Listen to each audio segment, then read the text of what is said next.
joining us now on stage is Smriti Irani, Minister of Women and Child Development in the Government of India. Thank you so much, ma'am, for taking time out and coming for this very special initiative.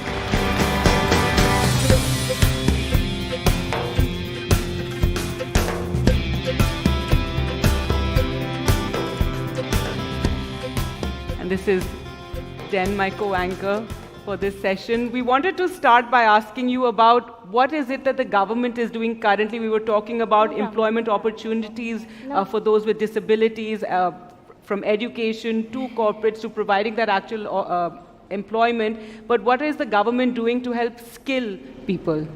We already have, through the various ministries of the Government of India, skilled close to 1,94,000 people who have disabilities, or as the Prime Minister says, Divyang.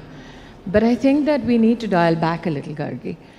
Where do you first identify an individual or a child who has a challenge? One of the greatest, I think, challenges for a family is to come to terms with the fact that this is a child that needs support, this is a child with potential, and this is a child who, if you give the support that the child so deserves, can go possibly a longer way than you could possibly ever have gone. So I think, and I was just discussing with Sanjay ji, we in the Ministry of Women and Child Development, through close to 14 lakh Anganwadis, in the first week of December now, are launching one of the largest campaigns in the country, where children under the age of 6, in collaboration with Chief Medical Officers, in collaboration with our colleagues in the Ministry of Social Justice, we will help identify children who are in need of that support, children who are in need of identification if they have some kind of a challenge or if they have some kind of a disability. And these are children who are currently 7.5 crores in numbers within our Anganwadi systems already. Now, with the early identification, there is a multiplier effect. One, there is an early understanding in collaboration with the medical community, with the local community, with the Anganwadi Asha workers, and with parents as to what is the challenge that the child faces, what is the support system that is currently available, what is the alternative to, let's say, early childhood education that the child deserves, and what is the long-term need of the child from an academic point of view.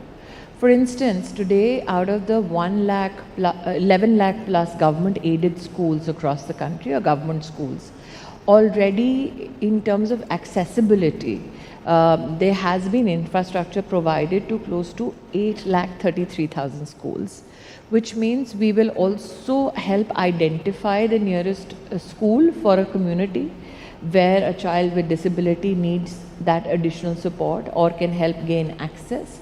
It will also help us identify Anganwadi centers which need additional infrastructural support vis-a-vis children that have to be catered to with regards to disability.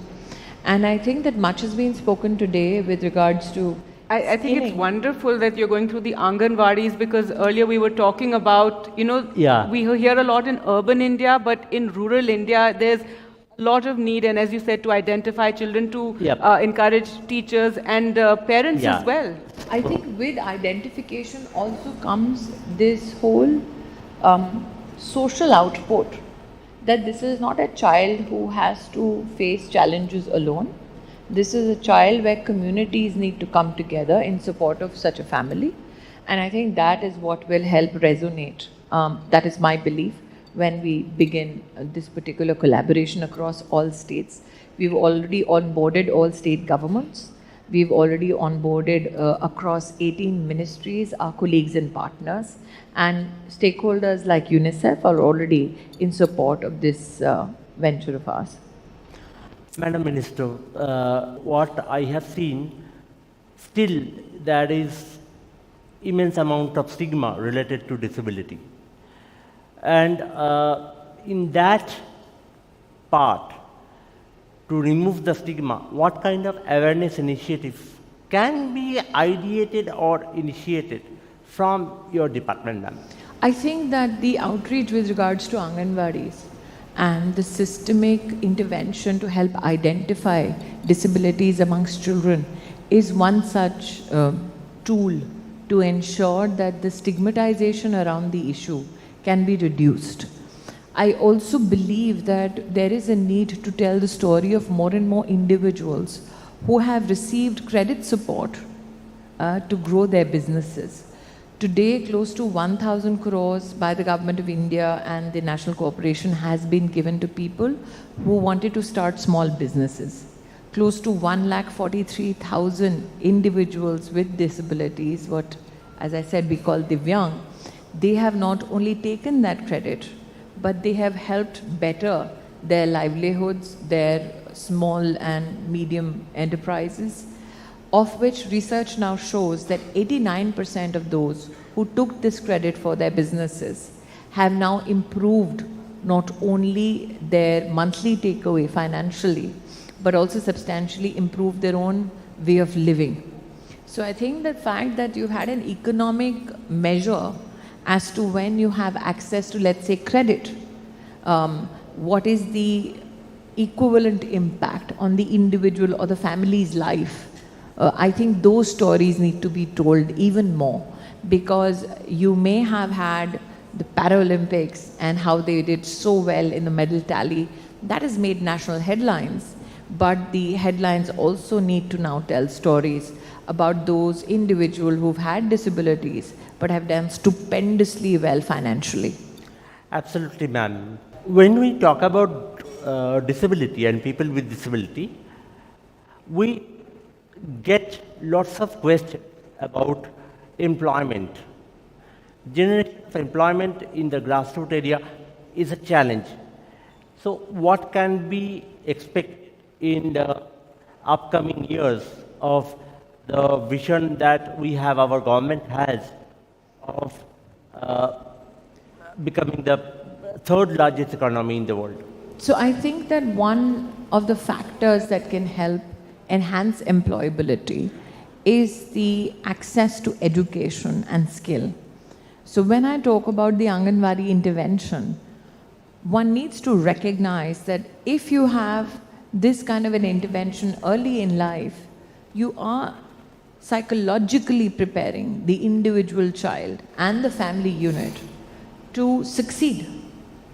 That this cannot be looked upon as an impediment to success, but this is a challenge that can be overcome with additional support, academically, infrastructurally. I think there has to be a psychological conversation around the issue of disability at the grassroots. Once you provide access to educational institutions, as I have said to Gargi, that out of the 11 lakh schools today, we have access created in 8,33,000 schools. But apart from that, where are you now creating access? There are 35 international airports that now have access, 55 domestic airports that have access. So if you create access in more and more streams of mobility, then you create more opportunity.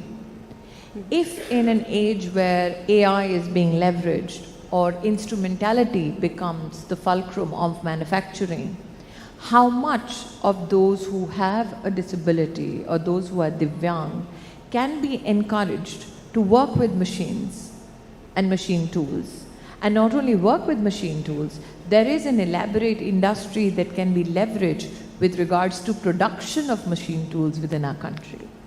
So I think that there is a whole economy and an ecosystem that can be serviced, and those are the employment opportunities that you've been talking about. Right, absolutely. Access to education, and as you said, accessibility for movement around our cities and various parts of the country. If you could share with us what the government is doing and what in the ministries as well. We heard earlier of a complaint about going to a government department, how, where the office was on the first floor, there was no elevator available. These kind of issues is something we should not be, coming across.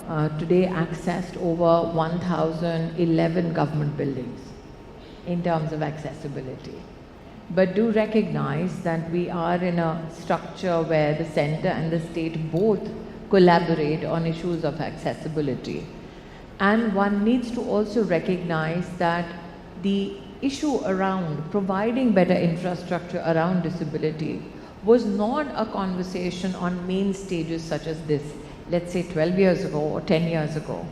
So I think more of the conversations that happen around mobility, about infrastructure, about skilling, about financing manufactural needs of people with disabilities, I think that's where there will be more and more awareness and a need. Why only from individuals who have a disability?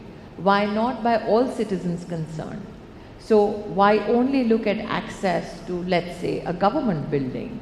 Why not all housing societies? Why not all so-called gated communities? Why not all village infrastructure? So I think the sky is the limit in terms of how to create more and more opportunity. And do remember, we have not reached the utopian state where our population is not set to grow beyond what it is today. You will have now more and more centers which are not completely urban in nature, which are not completely rural in nature, which are right in the middle called urban. How many of those centers now have infrastructure to take a whole force of individuals that are thronging? And how many such individuals or institutions now have created that accessibility? All right. Well, thank you so much, Minister, for talking to us and sharing so much about what the government is planning. And, you know, this initiatives like this need support from ministers like you and more awareness to be created around this. Thank you for having this conversation. Much needed. Thank you, ma'am. Thank you so much. I'd like to invite on stage Mr. Unsu Kim, MD and CEO, Hyundai Motor India, and Mr. Tarun Garg, COO, Hyundai Motor India, to present a small memento to Ms. Irani.